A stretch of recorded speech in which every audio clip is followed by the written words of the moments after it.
বিয়ের ৭ দিনের মাথায় জানতে পারি আমার শ্বশুর আবার বিয়ে করবেন। পাত্রী পছন্দ করা আছে, শুধু ছেলের বিয়ের জন্য অপেক্ষা করছিলেন। ছেলের বিয়ে হয়েছে ৭ দিন হয়ে গেছেন, এখন শুভ কাজে দেরি করার কোনো মানেই হয় না। সকালবেলা খাবার টেবিলে ওনার সিদ্ধান্ত জানিয়ে দিয়েছেন আগামী শুক্রবার বিয়ে। এ বিষয়ে কারোর কোনো প্রকার আপত্তিকর বরদাস্ত করবেন না তিনি। শাশুড়ি মা সেই থেকে এক নাগাড়ে কাঁদছেন। শেষ বয়সে এই কোন বিপদ নেমে এলো ওনার সংসারে। বাড়ির পরিবেশ একদম নিস্তব্ধ হয়ে গেছে। হাতে গোনা কয়েকজন আত্মীয় তখনও নিজেদের বাড়িতে ফেরেননি, আমাদের বিয়ে উপলক্ষে এসেছিলেন। তাদের ভিতরে এই বিষয় নিয়ে নানান আলোচনা সমালোচনা চলছে। আমি সবকিছু চুপচাপ দেখছি, কিছু বলার অবস্থা নেই আমার।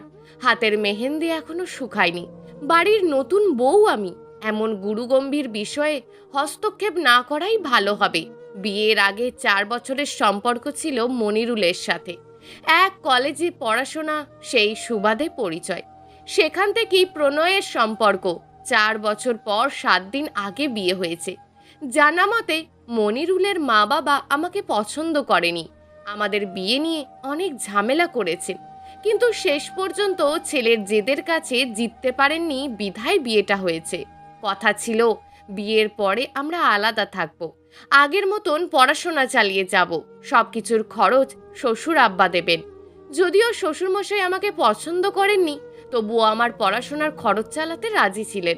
কারণটা অবশ্য আমার অজানা। হয়তো তিনি ছেলের বাবা হিসাবে নিজের সবটুকু দায়িত্ব এড়াতে পারেননি। সকাল গড়িয়ে দুপুর হতে চলল। শাশুড়ি মা এক নাগাড়ে কেঁদেই চলেছেন। সকাল থেকে এক জায়গাতেই বসে আছেন। কয়েকবার সান্ত্বনা দিতে গিয়েছিলাম, কিন্তু কি বলবো বুঝতে পারিনি। শুধু হাত চেপে ধরে বলেছি, ওপরবালা আপনাকে ধৈর্য দান করুক। মনিরুল সকালবেলা শ্বশুরের সাথে কথা কাটাকাটি করে বাড়ি থেকে বেরিয়ে গেছে, এখনো ফেরার নাম নেই। কয়েকবার কল দিয়েছি, কিন্তু মোবাইল বন্ধ। শ্বশুর আব্বাও অফিসে চলে গেছেন, সন্ধ্যার পরে ফিরবেন। এই বয়সে এসে শ্বশুর আব্বা কেন যে এমন সিদ্ধান্ত নিলেন কিছুই বুঝতে পারছি না। শ্বশুর শাশুড়ির সম্পর্কে এমন ফাটল ধরবে আশা করিনি। ওনাদের ভিতরে ভালোবাসার কমতি আছে এমনটা ৭ দিনে একবারও মনে হয়নি আমার। বরং ভেবেছি ওনাদের সম্পর্ক অনেক বেশি দৃঢ় ভালোবাসায় পরিপূর্ণ। আসলেই দূর থেকে যেমনটা দেখা যায়, ভিতর থেকে তেমনটা হয়ই না। একটা দীর্ঘশ্বাস ফেলে শাশুড়ি মায়ের কাছে গেলাম। ছেলের বউ হিসাবে আমারও কিছু দায়িত্ব আছে। বিপদের সময় ওনাকে সান্ত্বনা দেওয়া আমার কর্তব্য। নতুন বউ বলে সব দায়িত্ব এড়িয়ে যাওয়া যায় না। আম্মা কত সময় এভাবে বসে থাকবেন? এরকম করলে আপনার শরীর খারাপ করবে। মনটা যেখানে মরে গেছে, শরীর দিয়ে আর কি হবে? তবুও এভাবে ভেঙে পড়লে চলবে না, আপনাকে শক্ত হতে হবে। মুখে বলা অনেক সহজ রে মা, কিন্তু কি করে শক্ত হব আমি? এত বছরের সংসার আমাদের, ছেলের বিয়ে দিয়েছি, কয়েকদিন পরে নাতি নাতনিদের মুখ দেখব, অথচ উনি আবার বিয়ে করবেন বলছেন। সৃষ্টিকর্তা কোন পাপের শাস্তি দিচ্ছে আমাকে? বলেই কান্নায় ভেঙে পড়লেন। পরম যত্নে শাশুড়ি মা বুকে জড়িয়ে নিলেন। মাথায় হাত বুলিয়ে দিতে দিতে বললাম, আপনি চিন্তা করবেন না, আব্বার সাথে আমি নিজে কথা বলবো। ওনার এমন সিদ্ধান্তের কারণ জানতে চাইবো, এমনটা না করার জন্য অনুরোধ করব। ওপরবালা তোমাকে বাঁচিয়ে রাখুক। কয়েক মিনিট পর শাশুড়ি মা একটু শান্ত হলেন, উঠে গোসলে চলে গেলেন।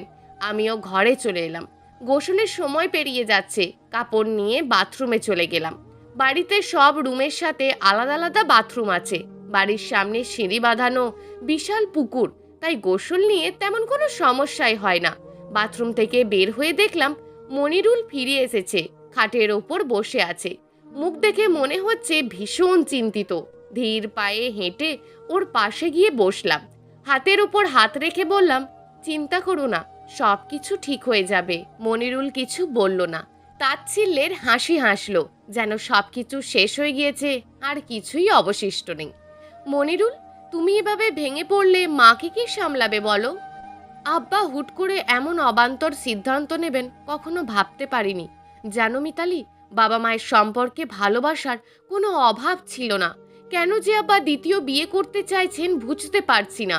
এভাবে নিজেরা আলোচনা করে কোনো লাভ হবে না, আব্বার সাথে কথা বলতে হবে। তাহলেই সমাধানের পথ বের হবে।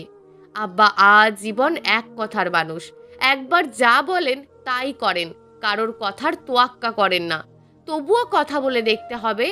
কিছু ভালো লাগছে না। তোমার বাপের বাড়ির লোকজন এই ব্যাপারে জানলে আমার মান সম্মান কোথায় গিয়ে দাঁড়াবে বুঝতে পারছো? তাছাড়া লোকজন গিয়ে মুখ দেখাবো কি করে? অযথা এসব চিন্তা করো না, আব্বার ভুলটা শুধরানোর চেষ্টা করো।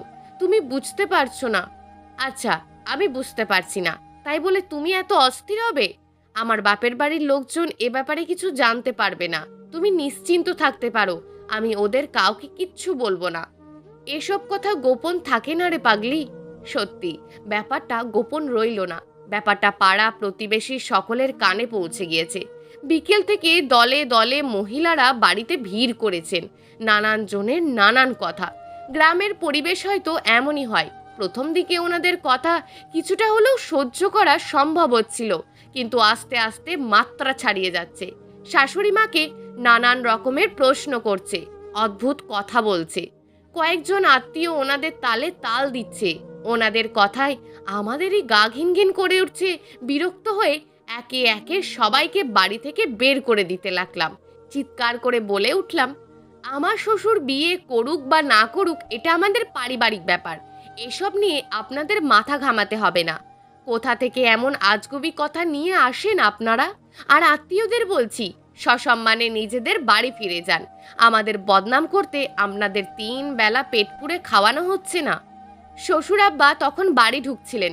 আজ একটু আগেই বাড়িতে ফিরেছেন। আমার কথা শুনে কয়েক মুহূর্ত দাঁড়ালেন, কিন্তু কিছু বললেন না। চুপচাপ নিজের মতন ঘরে চলে গেলেন। সন্ধ্যার আগে আগে বেশিরভাগ আত্মীয় নিজের বাড়ির উদ্দেশ্যে বেরিয়ে গেল।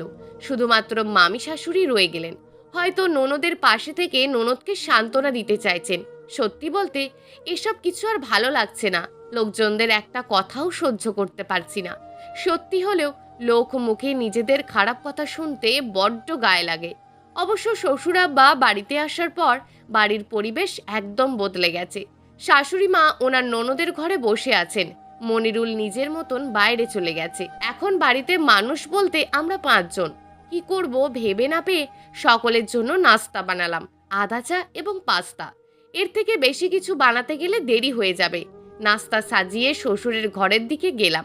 দরজায় কড়া নাড়তে ওপাশ থেকে একটা গম্ভীর কণ্ঠ ভেসে এলো, কে ওখানে? জি, আমি মিতালি। ও আচ্ছা, ভিতরে এসো। আপনার জন্য নাস্তা নিয়ে এসেছিলাম। বেশ আদব কায়দা শিখেছো তো দেখছি। তা বেশ ভালো। জি, তা শুধু নাস্তায় দিতে এসেছো নাকি কিছু বলবে? আসলে আব্বু, আব্বু বলে যখন ডেকেছো তখন সংকোচ করো না। বাবা মেয়ের সম্পর্কে সংকোচ থাকা উচিত নয়। তোমার কোনো অসুবিধা হচ্ছে নাকি এই বাড়িতে? না আব্বু, তেমন কিছু না। কোনো জিনিসের প্রয়োজন হলে নিঃসংকোচে আমাকে বলতে পারো। আমি তোমায় মেয়ের মতোই স্নেহ করি। শ্বশুরের কথায় ভয়টা অনেক কেটে গিয়েছে। ওনাকে যতটা খারাপ মনে করেছিলাম হয়তো ততটা খারাপ নন। রাগের বশে বিয়ের কথা বলে ফেলেছেন। হয়তো শাশুড়ির সাথে ঝগড়া হয়েছিল। সাহস করে বলেই ফেললাম, আব্বু, আপনার দ্বিতীয় বিয়ের বিষয়ে কথা বলতে চাই। আম্মা অনেক বেশি কষ্ট পাচ্ছে। মুহূর্তে শ্বশুরের ভিতরের মেজাজ পরিবর্তন হয়ে গেল। চোখে মুখে রাগ উপচে পড়ছে। হাত দুটো শক্ত করে মুষ্টিবদ্ধ করে রেখেছেন। কর্কশ গলায় বললেন, বৌমা, তুমি এই পরিবারের অংশ। পারিবারিক আলোচনায় অংশ নেবে, সমস্যা নেই, কিন্তু আমার ব্যক্তিগত বিষয়ে হস্তক্ষেপ করতে চেষ্টা করবে না। আমি বিয়ে করব কিনা এটা একান্তই আমার ব্যক্তিগত ব্যাপার। এ ব্যাপারে আমি কাউকে কৈফিয়ত দেব না। আব্বু, আমি আসলে, তোমাদের মান সম্মানে সমস্যা হলে হোস্টেলে ফেরত চলে যাও। চাইলে বাসা ভাড়া নিয়েও থাকতে পারো। মাসে মাসে টাকা পাঠিয়ে দেওয়া হবে। দরকার হলে তোমার শাশুড়ি আম্মাকেও নিয়ে যেও। এখন আসতে পারো। হতাশ হয়ে ঘরে ফিরে এলাম। শ্বশুর আব্বা যে এমন করবেন বুঝতে পারিনি। ভেবেছিলাম উনি আমার কথা শুনবেন, হয়তো শাশুড়ি মায়ের কষ্ট বুঝতে পারবেন, কিন্তু উল্টোটা হলো।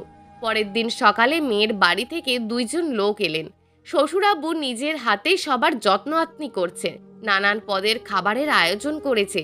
লোক 2টা দিব্যি নিজেদের মতন কথা বলে যাচ্ছে, খাবার খাচ্ছে। আমার ভাবতেও অবাক লাগছে, সবকিছু জেনে বুঝে এরা কিভাবে মেয়ের বিয়ে দিতে পারে? যেখানে পাত্র বিবাহিত, তার ছেলের পর্যন্ত বিয়ে করেছে, সেখানে কিভাবে মেয়ের বিয়ে দিতে পারেন? ওনাদের সাথে কথা বলে জানতে পারলাম মেয়ের বয়স 22 বছর। মেয়ের বয়স শুনে মাথায় বাজ পড়ল আমার। এখনকার যুগে 22 বছরের মেয়েকে এক ছেলের বাপের সাথে বিয়ে দিয়েছে, যেখানে পাত্রের বয়স 50+। লোক দুটো যাওয়ার সময় আমাকে উদ্দেশ্য করে বলল, তোমার নতুন শাশুড়ি আসছে, সবকিছু নিজের হাতে ব্যবস্থা করবে। আমি কোনো প্রকার উত্তর দিলাম না, হতভম্ব হয়ে বসে রইলাম। লোক দুইটা যাওয়ার পর থেকে বাড়ির পরিবেশ একদম ঠিক হয়ে গেছে। শাশুড়ি মা নিজের মতন করে কাজ চলেছেন। আমাকে এটা ওটা হুকুম করছে, আমিও সেগুলো নীরবে পালন করে চলেছি। এতে যদি ওনার মনের একটু শান্তি লাগে তাহলে তাই হোক। মনিরুলও ব্যাপারটা নিয়ে তেমন গুরুত্ব দিচ্ছে না। ঘড়িতে তখন বিকেল 4টে। শাশুড়ি মা বারান্দায় বসে আছে, হাতে একটা গল্পের বই। পাশেই চানাচুরের বাটিটা খালি পড়ে আছে। ওনাকে দেখে বড্ড মায়া লাগছে আমার। হয়তো একটা মেয়ে হওয়ার দরুন শাশুড়ি মায়ের কষ্ট কিছুটা হলেও অনুভব করতে পেরেছি। শাশুড়ি মা সারাদিন সকলের জন্য নানান রকমের রান্না করছেন, বাড়ির সব কিছু একা হাতে সামলাচ্ছেন, আমাকে এটা ওটা এগিয়ে দিতে বলছেন। কতটা কষ্ট লুকিয়ে স্বাভাবিক হয়ে আছেন ভাবলেও গায়ে কাঁটা দিয়ে উঠছি। 7-5 ভাবতে ভাবতে ওনার পাশে গিয়ে বসলাম। আস্তে আস্তে বললাম, আম্মা, চানাচুর এনে দেব? না বৌমা, এখন আর চানাচুর খেতে ইচ্ছে করছে না। তুমি বরং 1 কাপ চা নিয়ে এসো। বই পড়তে পড়তে চা খাওয়ার মজাই আলাদা। আচ্ছা ঠিক আছে, আপনি কিছু সময় অপেক্ষা করুন, আমি চা নিয়ে আসছি। আমার কথায় কোনো উত্তর দিলেন না। হুঁ হ্যাঁ কিছুই শোনা গেল না। এক ধ্যানে বই পড়ছেন, হয়তো এভাবে নিজের কষ্ট কমাতে চাইছেন। রান্নাঘরে গিয়ে 2 কাপ চা বানালাম। মনিরুল ঘরেই আছে, তাকে 1 কাপ দেব, অন্যটা শাশুড়ি মায়ের জন্য। বেলা অবেলায় চা খাওয়ার অভ্যাসটা নেই আমার। অভ্যাস থাকলে হয়তো নিজের জন্য 1 কাপ বানিয়ে নিতাম। চায়ের কাপে চুমুক দিতে দিতে শাশুড়ি মা বললেন, বৌমা, তোমায় কিছু গল্প বলবো, সময় করে শুনতে পারবে তো? জি নিশ্চয়ই। তাহলে শোনো। যখন আমার বিয়ে হয় তখন আমার বয়স ছিল 18 বছর। সেই থেকে এই সংসারের পিছনে খেটে চলেছি। তোমার শ্বশুর আমাকে ভালোবেসেছে, সম্মানও দিয়েছে, কিন্তু লোভের কাছে তিনি পরাজিত। কিছু বুঝতে পারছি না আম্মা। তোমার শ্বশুর এখন যুবতী স্ত্রী প্রয়োজন, আমার মতন অসুন্দরী বৃদ্ধাকে তার ভালো লাগে না। কি বলবো বুঝতে পারছি না। বুঝতে হবে মা, ভরসা করে তোমাকে একটা দায়িত্ব দিতে চাই। কি দায়িত্ব আম্মা? আমার অবর্তমানে সংসারটাকে নিজের মতন করে সাজিয়ে নিও। নিজের হাতে সংসারের সব কিছু সাজিয়েছি। ছেলেটাকে খুব যত্নে মানুষ করেছি আমি। ওকে কখনো কষ্ট দিও না। আমার সাধ্যমতো আমি চেষ্টা করব। কিন্তু আম্মা, আপনি ভেঙে পড়বেন না। আব্বু আবার বিয়ে করবেন না। আমি ওনাকে বোঝাতে সক্ষম হব। 30 বছরে যে মানুষটাকে চিনতে পারলাম না, 7 দিনে তুমি তাকে চিনতে পারবে? কোনো উত্তর দিতে পারলাম না, চুপ করে রইলাম। শাশুড়ি মা গল্পের বই হাতে নিয়ে ঘরে চলে গেলেন। হতাশা ঘিরে রয়েছে আমায়। এই কেমন অনুভূতি? শুধুমাত্র শাশুড়ি মায়ের প্রতি সহানুভূতি, ভালোবাসার জন্য এমন অনুভব হচ্ছে আমার, নাকি ভয়ের কারণে? কোথাও শুনেছিলাম ছেলেরা বাবার মতন হয়। সেদিন রাতে শাশুড়ি মায়ের সাথে বসে খাবার খেলেন শ্বশুর আব্বু। ঘরে যাওয়ার আগে গম্ভীর গলায় বললেন, মনিরুলের মা, ঘরে এসো, তোমার সাথে আমার কথা আছে। শাশুড়ি মা নির্বিকারভাবে ওনার সাথে চলে গেলেন। পরদিন সকাল থেকে বাড়ির পরিবেশ একদম স্বাভাবিক। শাশুড়ি মা নিজের মতন সব কাজ করছে। শ্বশুর আব্বু, মনিরুল এরাও স্বাভাবিক। শুধুমাত্র আমি স্বাভাবিক হতে পারছি না। শাশুড়ি মায়ের এই নীরবতা, বাড়ির পরিস্থিতি, সবকিছুই আমার কাছে জোনাকি পোকার বাতির মতন মনে হচ্ছে। চোখের সামনেই আলো রয়েছে, কিন্তু সেই আলোয় পথ চলা বড্ড দায়। আগামীকাল শ্বশুর আব্বুর বিয়ে। এ কদিনে শাশুড়ি মাকে একবারও কাঁদতে দেখিনি। মনিরুল এই ব্যাপারে সব থেকে বেশি উদাসীন। বিয়ে ভাঙার তো কোনো চিন্তাই নেই, বরং বাবার বিয়ে খাওয়ার উৎফুল্ল হয়ে আছে। নিজের হাতে নতুন মায়ের জন্য শাড়ি গহনা কিনে এনেছে। একটু আগে গেছে ফুলের অর্ডার দিতে। শ্বশুর আব্বুকে বিয়ের বিষয়ে কিছু বলার সাহস করতে পারিনি। মনিরুলকে কয়েকবার বলেছি, বিয়ে আটকাতে না পারলে আমাকে বাপের বাড়ি রেখে এসো, আমি এখান থেকে চলে যেতে চাই। কিন্তু তার এক কথা, বাবা বলেছেন ওনার বিয়ে হলে তারপর আমরা যাব। আজকাল মনিরুলকে দেখলে বড্ড বিরক্ত লাগে আমার। কেমন ছেলে সে, মায়ের কষ্ট বুঝতে পারছে না, এমনকি নিজেদের মান সম্মানের কথাও চিন্তা করছে না। বাবার অন্যায় আবদারে সায় দিয়ে যাচ্ছে। ঘড়িতে তখন রাত 11টা। শ্বশুরাব্বু আর মনিরুল ঘুমিয়ে পড়েছে। শাশুড়ি মা কোথায় আছে বলতে পারি না। মানুষটা আজকাল রোবটের মতন আচরণ করেন। আমার চোখে ঘুম নেই, কিচ্ছু ভালো লাগছে না। চারপাশের লোকজনদের নানান কথা আমার মনটাকে বারবার বিষিয়ে দিচ্ছে। শ্বশুরকে নিয়ে বললে হয়তো দাঁতে দাঁত চেপে নিতাম, গায়ে লাগলেও মনে করতাম না, কিন্তু ওনা মনিরুলকে নিয়েও বাজে কথা বলছে। এই তো সকালে পাশের বাড়ির মনিরা ভাবি এসেছিল, হাতে কয়েকটা পেয়ারা মাখা নিয়ে এসেছিল, আমাকে ডেকে পেয়ারার বাটিটা হাতে দিল, তারপর ব্যঙ্গ করে বলল, তোমার শ্বশুর শাশুড়ির প্রেমের কথা জানতে তো? আমি এসেও দেখি একজন অন্যজনকে রেখে কিছুতেই মুখ তোলে না। তোমার শ্বশুর কদিন আধা খাওয়া খাবার নিয়ে বাড়ি ফিরেছে, আমি নিজের চোখে দেখেছি। সেই সম্পর্ক আজ ভাঙতে চলেছে। পুরুষ মানুষকে বিশ্বাস করতে নেই। তুমি তো আবার সেই লোকের ছেলেকেই বিয়ে করেছো। না জানি তোমার কপালে কি লেখা আছে। ছেলেরা বাপের মতোই হয়। লজ্জায় মাথা নিচু করে এসেছিল, চাইলেও কিছু বলতে পারিনি। বলতে খুব ইচ্ছে করছিল মনিরুল এমন নয়, কিন্তু মনিরুলের উদাসীনতা আমাকে বলতে দেয়নি। কোনো এক অচেনা বাধায় আটকে পড়েছি। বুক চিরে বেরিয়ে আসা কথাগুলো গলায় আটকে গেছে, ফিরে গিয়ে মাঝে খঞ্জরের মতন আঘাত করছে হৃদয়। রক্তাক্ত হয়েছে এই মন। এ যাতনা, এ কেন এত নিষ্ঠুর? হারিয়ে যাওয়া কষ্টের থেকে হারানোর ভয় যে মারাত্মক বেদনাদায়ক। বৌমা, এত রাতে এভাবে হাঁটছো কেন? শাশুড়ি মায়ের কণ্ঠস্বর চিন্তার জগৎ থেকে বাস্তবে ফিরে এলাম। নিচু স্বরে বললাম, ঘুম আসছে না তাই। ও আচ্ছা। উনি চলে যেতে লাগলেন, কিন্তু আমি পিছন থেকে হাত টেনে ধরে কাতর গলায় বললাম, আম্মা, আপনি এসব কিভাবে সহ্য করছেন? পরম মমতায় মাথায় হাত বুলিয়ে দিতে দিতে বলল, তুমি একদম মেয়ের মতন চিন্তা করো আমাকে নিয়ে। এ কদিনে আমি সব কিছু লক্ষ্য করেছি, কিন্তু মা, সব বিষয়ে আমাদের হাত থাকে না। কেউ চলে যেতে চাইলে তাকে জোর করে আটকে রাখাটা বোকামি। চুলে পাক ধরেছে, বয়সের ভারে নুয়ে পড়ছি দিন দিন। এই সময় এমন বোকামি করা কি মানায় আমাকে? আপনি আব্বার বিয়েতে মত দিয়েছেন, আপনার কষ্ট হচ্ছে না? অনুভূতিহীন মানুষরা কিছুই অনুভব করতে পারে না। আমি সব কিছু মেনে নিয়েছি। অনেক রাত হয়েছে, ঘুমিয়ে পড়ো। এতদিন শুনেছি শোকে মানুষ পাথর হয়ে যায়, আজ আপনাকে দেখে উপলব্ধি করতে পারছি। সব সময় চোখের দেখা ঠিক হয় না, কানে শোনা কথাও মিথ্যা হয়। সবাই বলা বলি করছে আপনাদের ভালোবাসা নাকি দেখার মতো ছিল, একজন অন্যজনকে ছাড়া কিছুই বুঝতেন না। তাহলে কেন? ভালোবাসলে বিশ্বাস রাখতে হয়, বিশ্বাস ছাড়া কখনো ভালোবাসা হয় না। আমি এখনো বিশ্বাস করি তোমার শ্বশুর বিয়ে করবে না। একটু আগেই বললেন আপনাকে বোকামি মানায় না, তবে এ কোন বোকামি মা? চোখে দেখেও বিশ্বাস করতে চাইছেন না? ভালোবাসা অন্ধই হয়, বিশ্বাস ভরসা সেখানে আলো এনে দেয়। তোমার বয়স কম, এখন এসব বুঝবে না।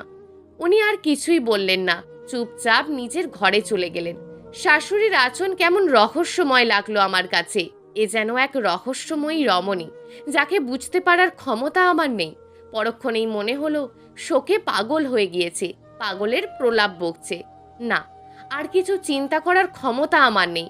চুপচাপ গিয়ে শুয়ে পড়লাম, তবে কিছুতেই ঘুম আসছে না। নানান চিন্তা মাথায় ঘোরপাক কাটছে। শেষ রাতের দিকে কখন ঘুমিয়ে গেছি বলতে পারি না। সকালে মনিরুলের ডাকে ঘুম ভাঙল। ছেলেটা চিৎকার করে বলছে, মেহমান চলে আসবে, তাড়াতাড়ি সবকিছু গুছিয়ে নাও। মেহমান মানে? কে আসবে? আব্বার বিয়ে হবে এই বাড়িতে, সবকিছু সাজিয়ে রাখো। তবে রান্নার চিন্তা নেই, খাবার বাইরে থেকে অর্ডার করা হয়েছে। বাপের বিয়ে নিয়ে এতটা উৎফুল্ল কেন তুমি? নির্লজ্জের মতন কাজ করো না, বিরক্ত লাগে। আমি আবার কি করলাম? সে যাই হোক, তুমি কিন্তু গোলাপি রঙের শাড়ি পরবে না, ওই রঙে তোমাকে একটু বেশিই মানায়। চোখ সরাতে পারবো না, লোকের মাঝে হাঁ করে তাকিয়ে থাকলে সবাই নির্লজ্জ বলবে। তুমি কি যাবে? মনিরুল চলে গেল। আমি নির্বিকার হয়ে বিছানায় বসে রইলাম। কোণে পক্ষের লোকজন চলে এসেছে, তবে খুব বেশি কেউ আসেনি, হাতে গোনা 5 জন লোক। ব্যাপারটা কেমন অদ্ভুত লাগছে আমার কাছে, কিন্তু বলার মতন কেউ নেই। কোণে সাজের এক সুন্দরী এক যুবতী বসে আছে। পৃথিবীর সবটুকু সৌন্দর্য যেন তার। এত সুন্দরী মেয়ে কি করে এমন লোককে বিয়ে করতে পারে? আগেকার দিনে হলে মানা যেত, কিন্তু আজকালকার যুগে এসব কি করে সম্ভব? শ্বশুর আব্বু সাদা রঙের পাঞ্জাবি পরেছে, তার চেহারার কাছে বয়স হার মানতে বাধ্য। শাশুড়ি মায়ের কথা নাই বা বললাম, ঘরের এক কোণে পড়ে আছেন। সকাল থেকে কারোর সাথে কথা বলছেন না, ঘর থেকে বের হতেও দেখা যায়নি। বাড়িতে বিশেষ আত্মীয় স্বজনও নেই, সব মিলিয়ে 20-25 জন হবে। তবুও কেমন দম বন্ধ লাগছে আমার, নিঃশ্বাস আটকে আসতে চাইছে। না, এই কষ্ট শাশুড়ি মায়ের জন্য নয়, বরং শাশুড়ি মায়ের জায়গায় নিজেকে দেখতে পাচ্ছি। এ যেন আমার অঘোষিত ভবিষ্যৎ। মনকে কিছুতেই শান্ত করতে পারছি না, বিশ্বাস রাখতে পারছি না নিজের ভালোবাসার ওপর। ঠান্ডা পানিতে মুখ ভিজিয়ে নিলাম, যদি কিছুটা স্বস্তি মেলে। খাওয়া দাওয়ার পর্ব প্রায় শেষ হয়ে এসেছে, একটু পরেই বিয়ে। আগে বিয়েটা শেষ করার ইচ্ছে ছিল সকলের, কিন্তু শ্বশুরাব্বু বাধা দিলেন। ওনার মতে খাওয়া শেষ করে বিয়ের কাজ শুরু হলে বেশি ভালো হবে। বিরক্ত হয়ে এক পাশে দাঁড়িয়েছি। এসব ঢং আমার ভালো লাগছে না। এই অনুষ্ঠান থেকে বের হওয়ার উপায় খুঁজছি, এমন সময় কয়েকজন পুলিশ বাড়ির ভিতর প্রবেশ করলো। এখানে কার বিয়ে হচ্ছে? বিষণ্ণতায় ঘেরা পরিবেশ হঠাৎ আতঙ্কিত হয়ে উঠল। কনে পক্ষ থেকে শুরু করে ছেলে পক্ষের সবাই বিচলিত হয়ে পড়েছে, কিন্তু শ্বশুর আব্বু একদম শান্ত। স্বাভাবিকভাবে পুলিশদের কাছে এগিয়ে গেলেন। জি, আমার বিয়ে, কোনো সমস্যা? কিসের বিনিময়ে বিয়ে করছেন আপনি? আমার সম্পত্তির 75 ভাগ কনের নামে লিখে দেওয়ার কথা দিয়েছি। মশাই, আপনি কি পাগল? আমি পাগলামি না করলে আপনারা কি এদের ধরতে পারতেন? বড্ড রসিক মানুষ আপনি। এই, কনের সহ কনের পক্ষের সবাইকে গাড়িতে তোলার ব্যবস্থা করো। আগে মামার বাড়ি দিয়ে ঘুরে আসুক, তারপর না হয় বিয়েতে অংশগ্রহণ করবে। পুলিশের কথায় কনে দৌড়ে এলো, ব্যস্ত হয়ে বলল, আমি সাবালিকা, আমি কাকে বিয়ে করব না করব আমার ব্যাপার, আপনাদের কি সমস্যা? 15 বার বিয়ে করেও শখ মেটেনি তোমার? এই, ওকে নিয়ে যাও। পুলিশরা চলে গেল। খুব স্বাভাবিকভাবে ব্যাপারটা মিটে গেলেও যেন পূর্ব পরিকল্পিত। কনে পক্ষ সকলকে পুলিশে ধরে নিয়ে গেল। হাতে গোনা কয়েকজন বরপক্ষ তখনও উপস্থিত। তাদের ভিতর নানান রকম আলোচনা হচ্ছে। সবকিছুর মাঝে আমি হতবম্ব হয়ে বসে আছি, কিছুই বুঝতে পারছি না। কি বৌমা, কিছুই তো বুঝতে পারলে না? সত্যিই কিছু বুঝতে পারছি না। তোমার জন্যই না হয় সম্পূর্ণ ঘটনাটা খুলে বলি। এ কদিন বেশ দুশ্চিন্তায় কাটিয়েছ তুমি। ঠিক বুঝলাম না। আসলে আমার এক বন্ধু পুলিশ অফিসার, বেশ কয়েকদিন ধরে ও একটা কেস নিয়ে সমস্যায় ছিল। কয়েকজন লোক মেয়ের বিয়ে দেওয়ার নাম করে লোকজনের সম্পত্তি হাতিয়ে নিচ্ছে। মেয়ের বিয়ের নাম করে মানে? যেসব লোক আমাদের বাড়িতে কনেপক্ষ সেজে এসেছিল, ওরা সবাই একটা দলের সদস্য। ওদের প্রধান কাজ হলো একটু ধনী আর ভীমরুতি আছে এমন লোক খুঁজে বের করা, তারপর সুন্দরী মেয়ের সাথে বিয়ের প্রলোভন দেখানো। যারা ওদের ফাঁদে পা দিয়েছে তাদের থেকে লাখ লাখ টাকা নিয়েছে। আবার কারোর কাছ থেকে মেয়ের নামে সম্পত্তির অংশ লিখিয়ে নিয়েছে। তারপর বিয়ের মাসখানেক পর ডিভোর্স। এছাড়া ওদের সব থেকে বড় হাতিয়ার ছিল গোপন ভিডিও। বাসর রাতে সবকিছু ওরা ভিডিও করে রাখতো। তাছাড়া কিছু ব্যক্তিগত ছবিও তুলতো, সেগুলো দিয়ে পরে ব্ল্যাকমেল করে টাকা আদায় করত। এভাবেই ওদের ব্যবসা চলছিল। সম্মানের ভয়ে কেউ কখনো অ্যাকশন নিতে পারতো না, সেজন্যই এই নাটকটা করতে হলো। তাই বলে আপনি মাকে কষ্ট দেবেন? তোমার শাশুড়িকে 2 দিন আগে সব কিছু বলে দিয়েছি। মনিরুলও সম্পূর্ণ ব্যাপারটা জানতো। ঠিকই তো, আপনাদের পরিবারের কেউ নই আমি, আমাকে তো কেউ কিছুই জানালো না। আমি জানাতে চেয়েছিলাম, কিন্তু মনিরুল নিষেধ করলো, বলল তুমি নাকি অভিনয় করতে পারবে না, আর চোর পুলিশের ব্যাপার, তাই একটু গোপন ছিল বিষয়টা। জি। চুপচাপ ঘরে চলে এলাম, কারোর সাথে কথা বলতে ইচ্ছে করছে না। মনিরুলের ওপর ভীষণ রাগ হচ্ছে, সবকিছু জেনে শুনে আমার কাছে লুকিয়ে গেছে। আর শ্বশুর আব্বুই বা কেমন, বন্ধুর উপকার করতে গিয়ে নিজের ঘরের আগুন লাগাচ্ছে। তবে শেষ পর্যন্ত শ্বশুর বিয়ে করেনি, এই যা রক্ষা। ঘরে গিয়ে শুয়ে পড়লাম, মাথাটা বড্ড ধরেছে। শ্বশুরের ওপর আমার রাগ নেই, শাশুড়ি মা নিজের প্রথম থেকেই কিছুই জানতে না। শ্বশুর আব্বু হয়তো ওনাকে বলতে নিষেধ করেছেন, কিন্তু মনিরুল, ও কি করে আমাকে না বলে থাকতে পারলো? আমি কতটা দুশ্চিন্তা করেছি, ও তো নিজের চোখে সব কিছু দেখেছে। কিছু ভালো লাগছে না, বড্ড অভিমান জমা হয়েছে মনের কোণায়। মিনিট 10 পর মনিরুল ঘরে আসলো। বউটা বুঝি আমার ওপর অভিমান করেছে?